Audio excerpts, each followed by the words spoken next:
Ladies and gentlemen, welcome back once again to Samuel Adams Returns. Those Anti-Federalists absolutely did get it correct.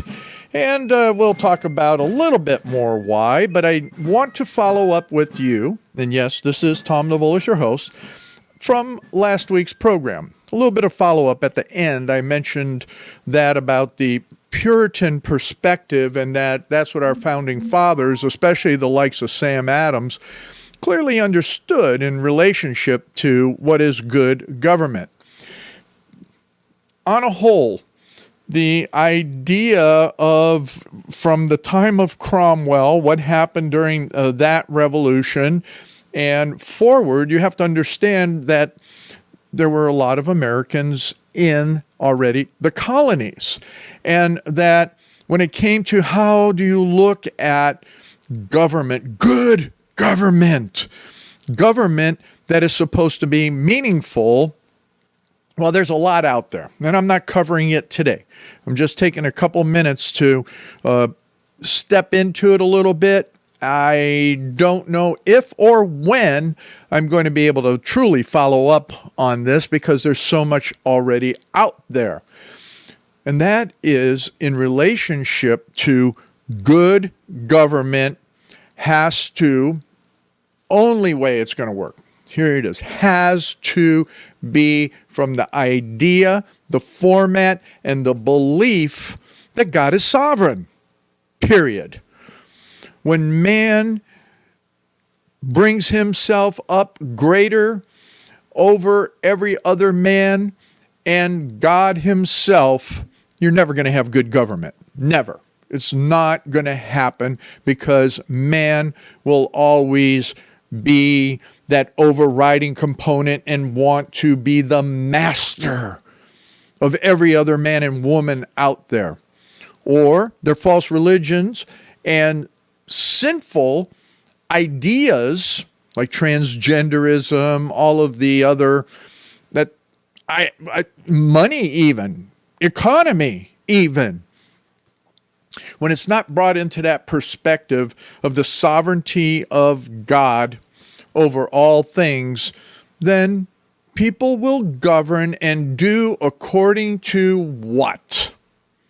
Their own intentions, their own desires, their own ideas. When we look at some of the very fundamental confessions, the Heidelberg Confession, the Westminster Confession, or the Heidelberg Catechism, Westminster Confession, that the root of the Reformation, the root of what the Puritans believed is in all things, as Paul talks about, all things for the glory of God.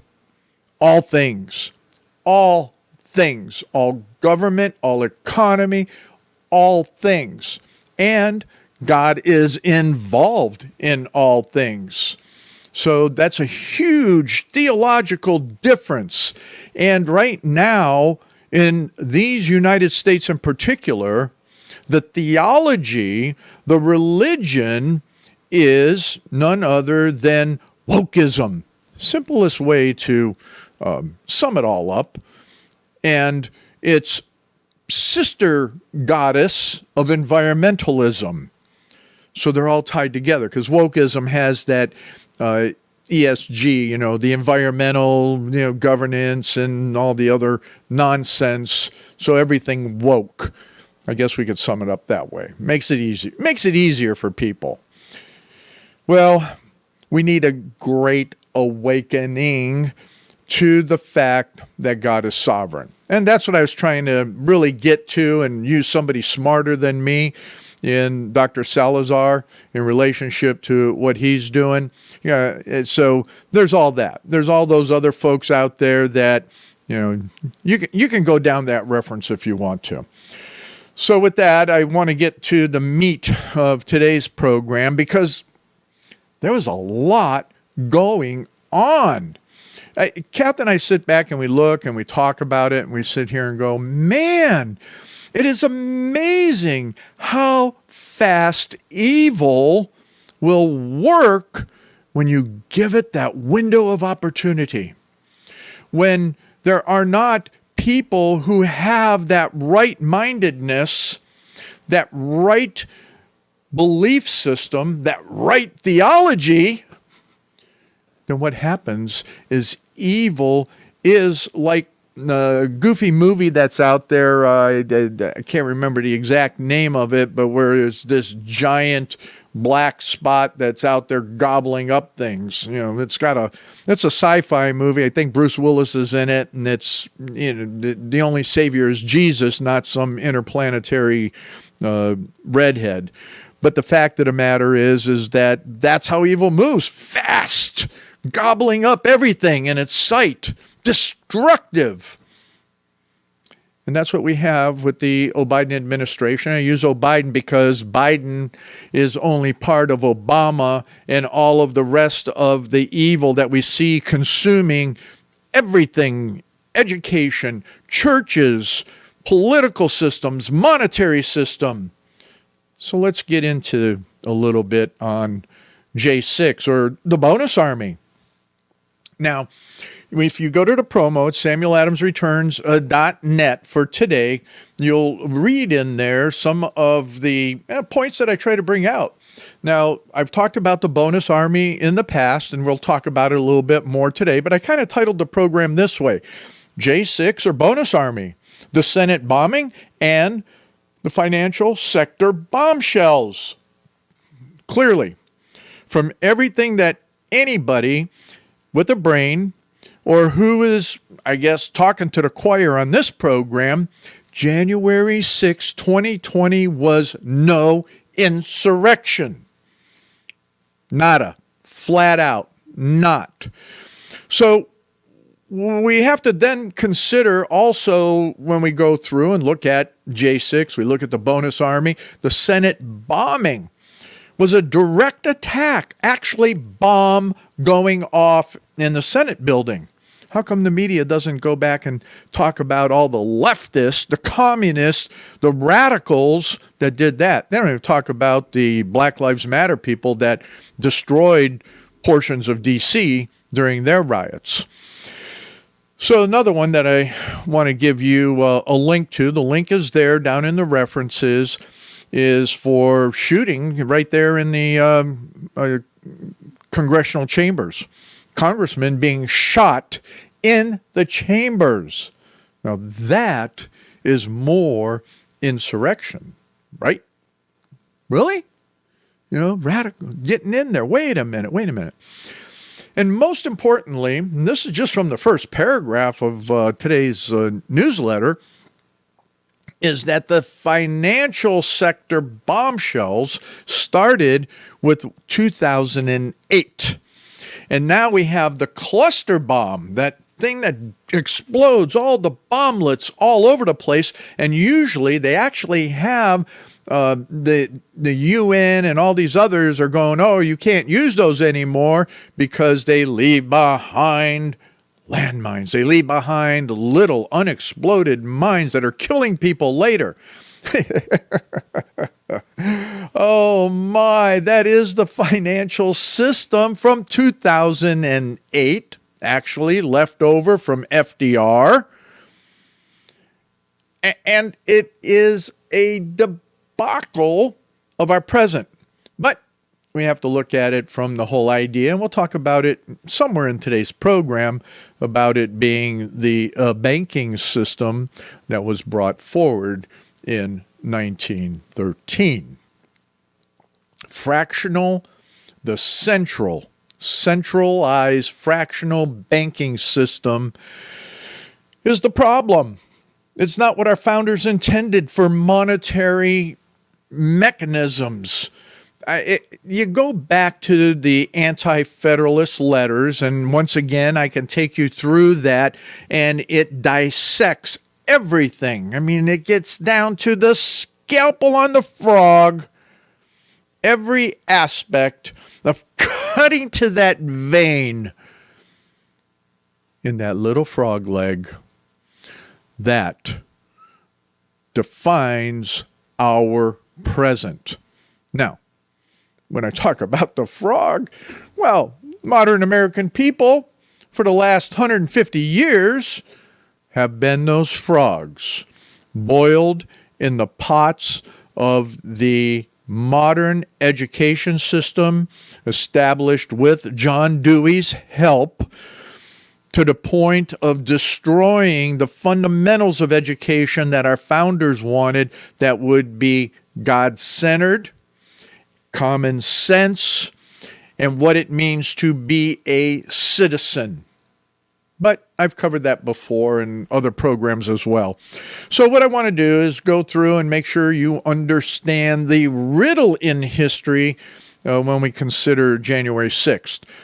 Great article there that I want you to go to if you want to read, if you know how to read, that is. If you want to read, go there, and it's called the Parliamentary Move Behind the J6 Fedsurrection. March 12, 2023 is the article. Now, you have to understand that what I like about this article is the fact that he uses the parliamentary motive. And remember, I said that Parliament was a parliamentary mechanism, was exactly what Kozak said and used when the communists destroyed Yugoslavia. This is an interesting article that brings all of that positioning to destroy constitutionalism within the confines of what is allowed by the Congress in establishing their own rules. That was the mechanism to institute a parliamentary move in such a way that we could have a coup. Wow. I love this article, the highlights in it. You got to read it for yourself. You got to read it for yourself. I cannot emphasize enough to you, and you're going to have to go back to read Kozak again and my other programs on Kozak, because the tie points are so distinct, so perfect, that it had to make parliamentary moves with motives behind the J6 Fedsurrection. It was the federal government that did an insurrection against our constitutionalism. Wow. Great article. I don't know what else I can emphasize for you to go read that. And it's there. It's in your references. It's right in the beginning of the article, the posting for today's program. So in this last minute, I want to bring you a little bit here. Here's one from history for you. Are you ready for this? Here it is. J6, keep J6 in mind. Here we are, February 13th. They're in there. They're taking and going through the electoral votes. They're counting for that election. February 13th, 1861. February 13th, 1861.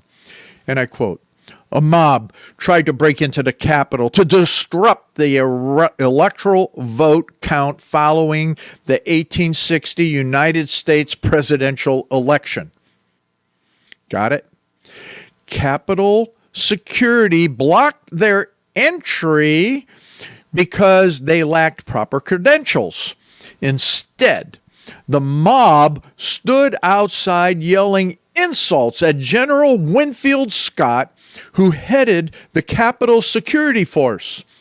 The mob's epitaphs included, quote, "Free State Pimp," end quote. Another one, "Old Dotard," and another, "Traitor to the state of his birth," end quote. You got to remember, Scott had been born in Virginia in 1860, everything that was going on there. Contemporaneous accounts described the crowd as, quote, "a cauldron of inflammable material intent upon revolution." Wow. What about J6? How about 1861? Come on back for the next segment. Sam Adams totally understood it all. Welcome back to the second segment of Samuel Adams Returns. Those Anti-Federalists did. They got it right. Not whatever else you think or say. Let's get right to this.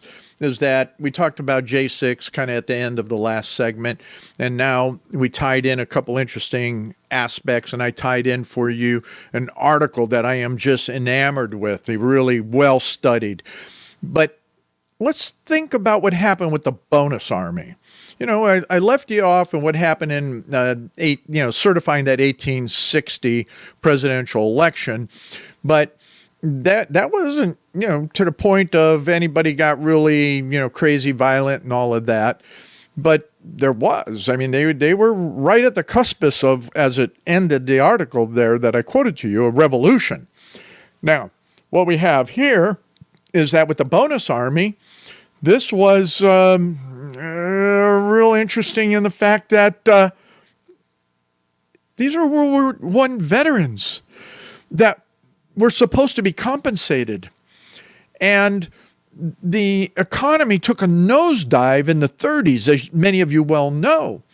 And so as we were looking at everything that was going on in that time frame, we have to consider that no different than Ashley Babbitt, 2 veterans were killed in 1932 by the police there at the Capitol. I've written about the bonus army a couple other times, and so those links are there at samueladamsreturns.net so that you can go and look at what I've said. But what you have to remember is that thousands went to D.C. and set up a camp. They were in and out of the buildings. They were petitioning their senators, their congressmen. They needed to get paid early because the bonuses from World War I, which ended when? About 1918, 1919, by the time it finally ended. But they didn't get any monies, and the money was not going to be given to them until in the 1940s. What? Wait a minute. And these people weren't going to get a lot of money. Basically, those that, were stateside and served were going to get about $500 and some dollars. Now, $500 back in the 30s, especially during Depression, was a good amount of money. Those that were actually overseas in Europe and saw action, they were going to get about $600 and some odd dollars. Again, not a lot of money, but they needed it. So they went to D.C. petitioning. And who was it? Herbert Hoover did not like this and wanted everything cleaned out. So basically, he gave an executive order and sent in Douglas MacArthur. He was the Army Chief of Staff, General Douglas MacArthur. And he went in exercising his freelancing as he had done in a number of occasions, some to the benefit of the nation, but as we know is that when it finally got to Korea, he got fired because of his freelancing. And the bottom line is he went in with 6 tanks, infantry with fixed bayonets, and the cavalry in addition to that. And they went in and drove the bonus army marchers, their wives and children out of D.C. They burned all of the people's belongings and the shelters that they had built. Now, you got to remember that a lot of these people, when they went to D.C., they brought all their belongings because they didn't have anything because of the Depression. So here we have 1932. I want to read this to you because I thought it was kind of interesting. 1932. When the veterans rioted, an officer by the name of George Chenault drew his revolver and shot at the veterans, 2 of whom, William Hushka and Eric Carlson, died later. William Hushka, 1895 to 1932, was an immigrant to the United States from Lithuania. Now, I'm Lithuanian, part Lithuanian, so I really identify with this one. When the U.S. entered World War I in 1917, he sold his butcher shop in St. Louis and joined the Army. After the war, he lived in Chicago. He was buried in Arlington National Cemetery a week after being shot and killed by the police. Eric Carlson, 1894 to 1932, was a veteran from Oakland, California, who fought in the trenches of France in World War I. He was interred at Arlington National Cemetery. During a previous riot, the commissioners asked the White House for federal troops. Well, that was something different than what Nancy Pelosi did. And you can see that by reading the article that I talked about in the first segment and is there at the beginning of the posting for today's program. Nancy didn't want the troops even though they were offered. So Hoover passed the request to the Secretary of War, Patrick Hurley, who told MacArthur to take action to disperse the protesters. Toward the late afternoon, cavalry, infantry, tanks, and machine guns pushed the bonusers out of Washington. And you can read that for yourself and even more at reference number 1 in the reference section of the posting at samueladamsreturns.net. Bottom line, didn't need to get to where it got to for January 6th, but when we know sometimes, depending on who the commander in charge is, they go above and beyond what is necessary. So maybe there would have been a real lot of bloodshed on January 6th if, in fact, the troops were used and they were not standing on constitutionalism. We don't know. We'll never know. But we do know, even though it hasn't come out in the investigations yet, we do know the federal government was the culprits involved in stimulating the occurrences there at the Capitol. Okay, the Senate bombing. Let's jump over to that. The Senate bombing. I've talked about this before. You got to remember again that there's a lot of attacks. There have been a lot of attacks at the Capitol. So I have an article there in the posting that is the timeline of violent incidents at the United States Capitol. I mean, it goes way back to the beginning of the nation and some of the actions that have happened there. But one of the ones that I really want to bring out is that Bill Clinton actually freed the 1983 bombers of the Senate building. Those bombers, if you look at them, they were straight up radical weathermen, communist revolutionaries. They were the insurrectionists, the revolutionaries. They were trying to start it. Remember, there's communists all over in this country and have been for decades and decades. I've taken you through the history of communism in America a couple of other times. So when we look at this and we consider that you had communist weathermen, weatherwoman, and that we're not talking about people that, point to the map and say the clouds are coming in this way and we're going to have rain tomorrow, or in the case here, we're going to have snow tomorrow, blah, blah, blah, blah, blah. No, we're talking about those radical communist revolutionaries, no different than the Black Panthers, no different than Black Lives Matter, no different than, professors on college campuses. You got to remember, that's where it started. Go back to Kent State. Remember that. But here we have all this going on, and old Billy boy, hey there, Bubba, he took and freed those bombers. He pardoned them. But go ahead in there in that article. It's pretty interesting that if you take and you check out some of the other links that are there and you look at what happened in 1954. I'm not going to take you into that, but you need to go read that on your own. 1954, and then in 1971. Was there another bombing in 1971? Was that the one that was earlier? Well, you have to go look. It's interesting. So, you know what? Nothing's new except for who stimulated the activities. I'm not going to let that one go. You're going to need to go read that article. Let me see here. Let me jump over to this. Here's a quote from it that I love. And the article, again, is the parliamentary motive behind the J6 Fedsurrection.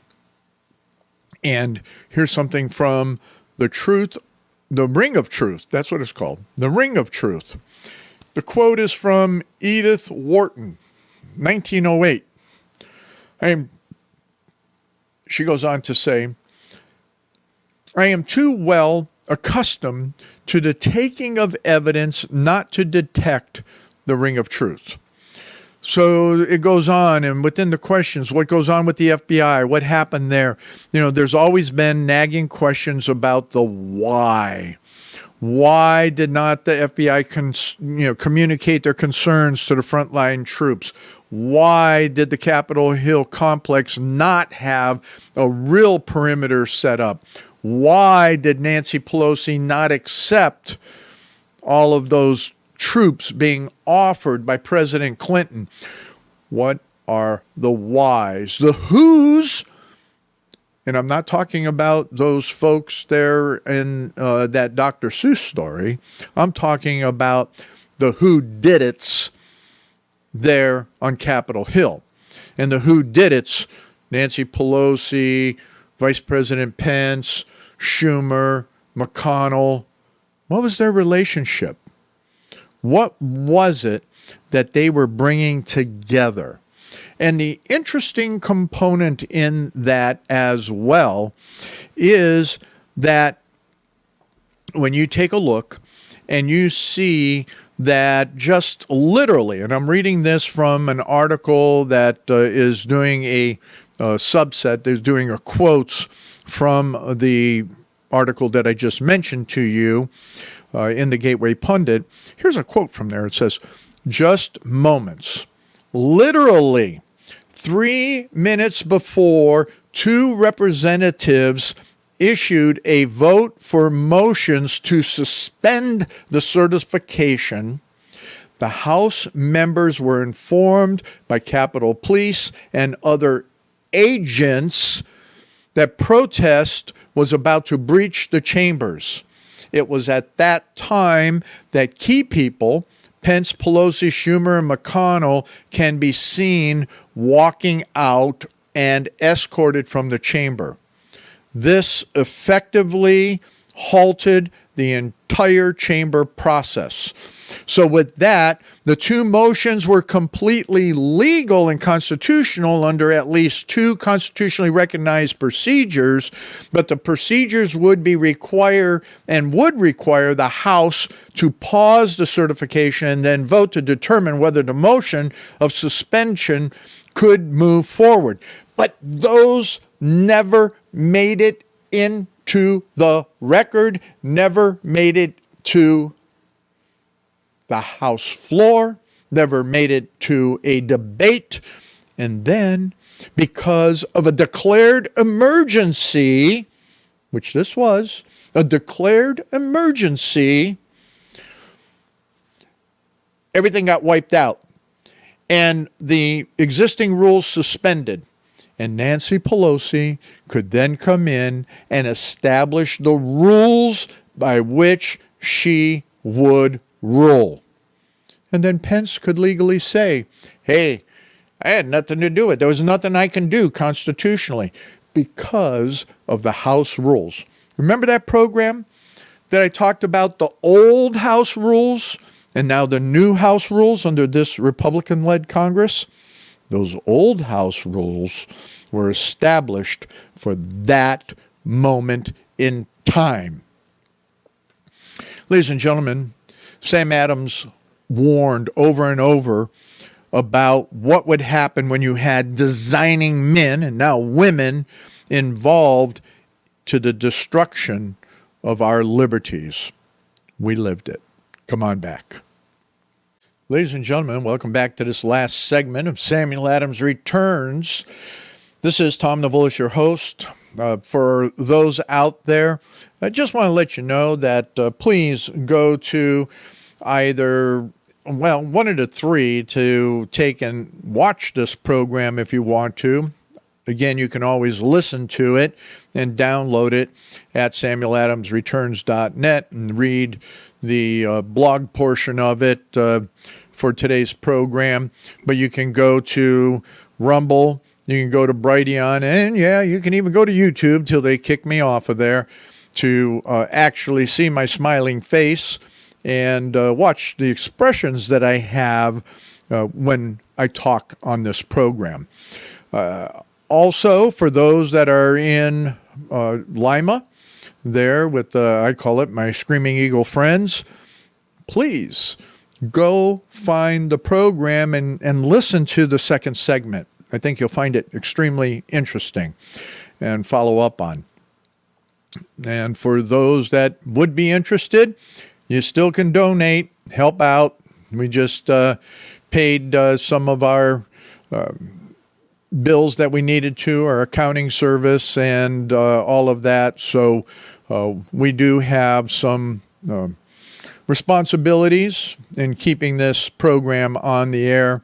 So any help that you can give, even if it's $10, $5, $10, that would be helpful. It would be greatly appreciated. But with that, talking about $5 or $10, you know what? We're right to what I was going to lay out for this third segment anyway, is the financial system debacle, the fiat financial system. That means, the fake, the made up, the contrived financial system and all the bailout gibberish. When you go and you start reading all these laws that are for the benefit of the financial system, you know what? You, as a citizen, have no benefits. You have no real protection. You are, as I talked about last week and the week before, you're living there with Alice in Wonderland, going to all the different tea parties and everything else.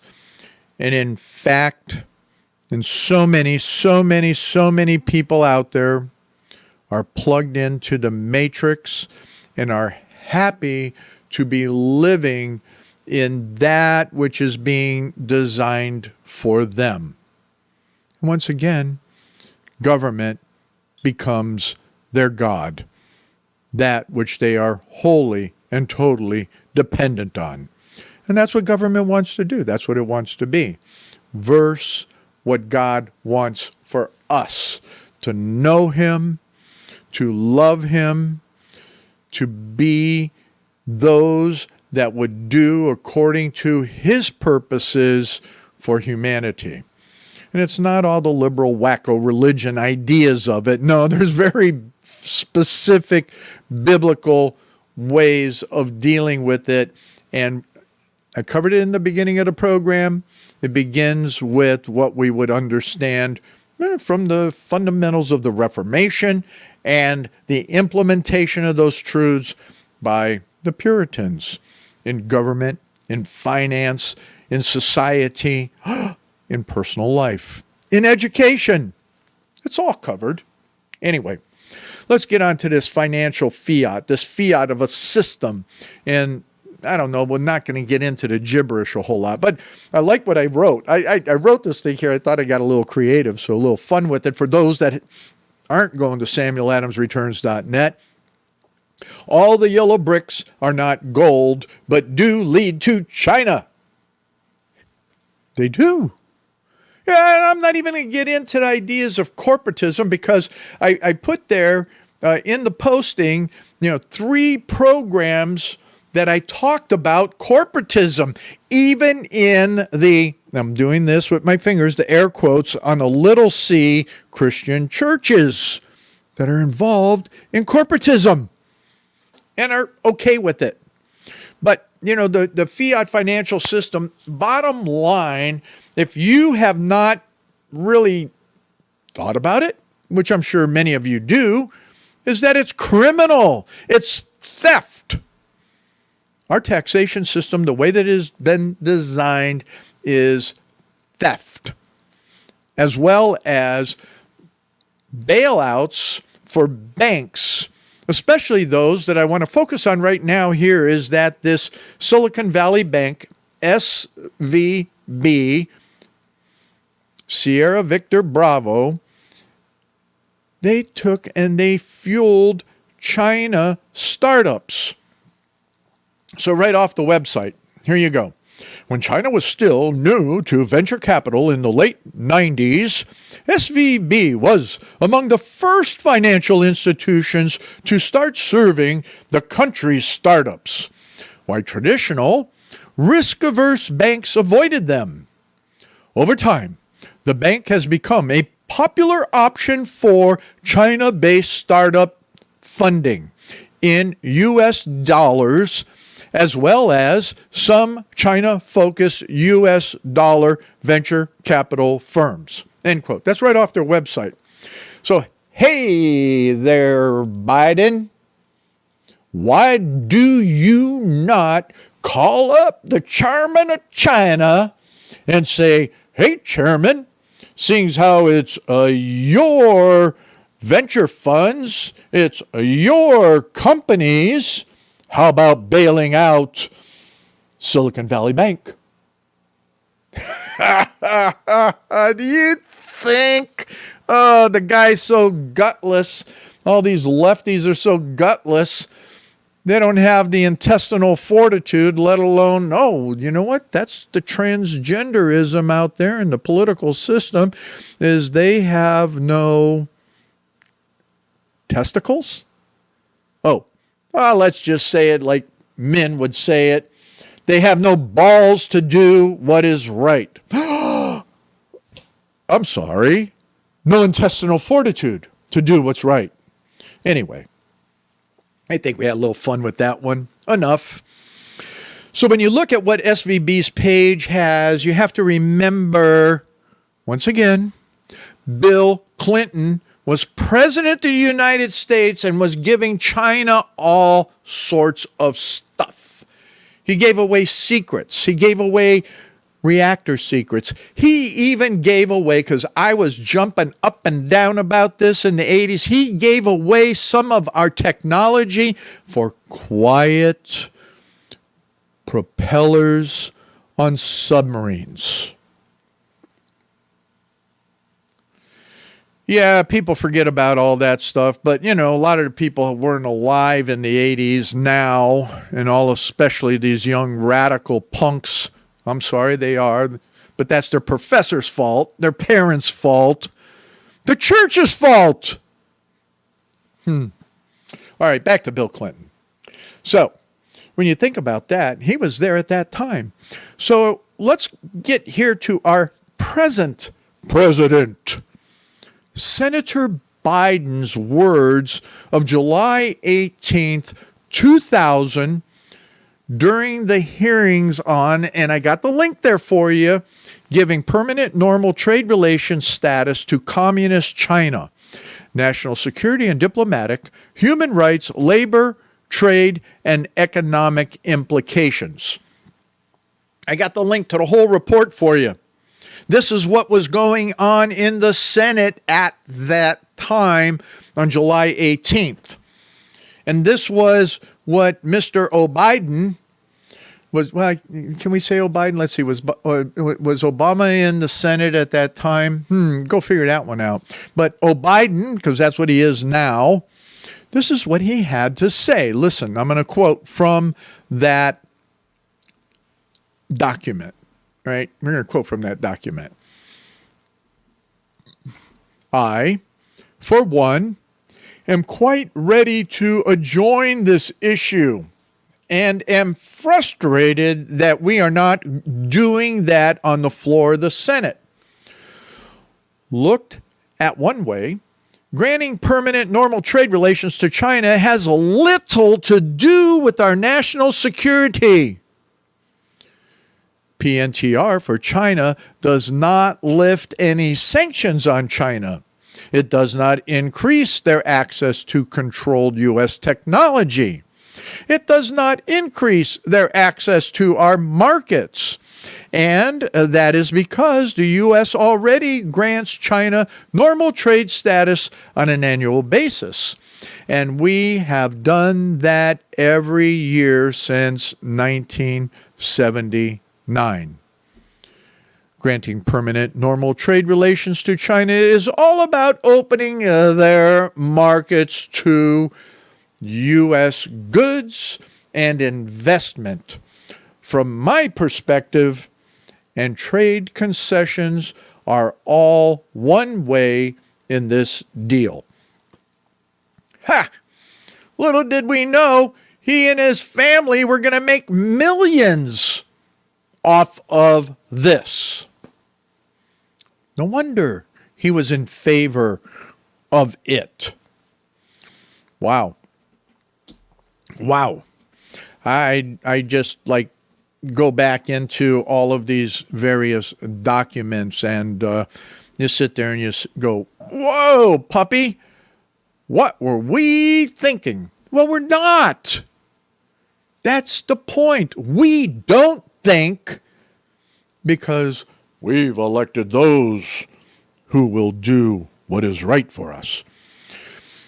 Let me do this. It's again, I'm following more of what I have there posted for you, and again, the references are there. But you see, in the days of our founders, especially during that period in the early years, in 1765 in particular, the people gathered in town meetings and gave letters of instructions to their elected.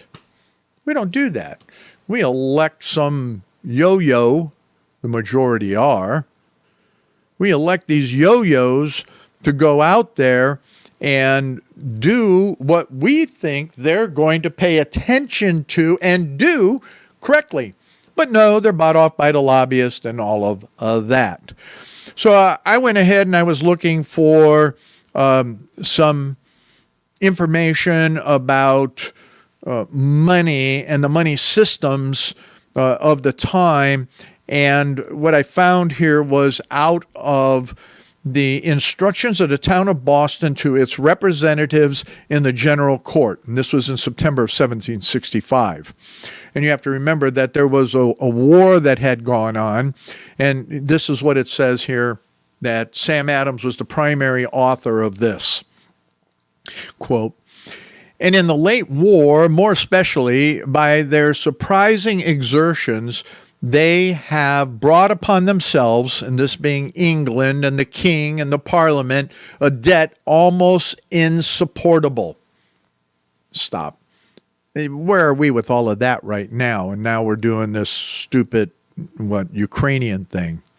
"And we are well assured that if these expensive services, for which very little, if any advantage, hath ever occurred to themselves, together with the necessary charge of supporting and defending His Majesty's government," no, Biden's government here, "had been duly estimated, the monies designed to be drawn from us, we the people, by this act, would have appeared greatly beyond our proportion."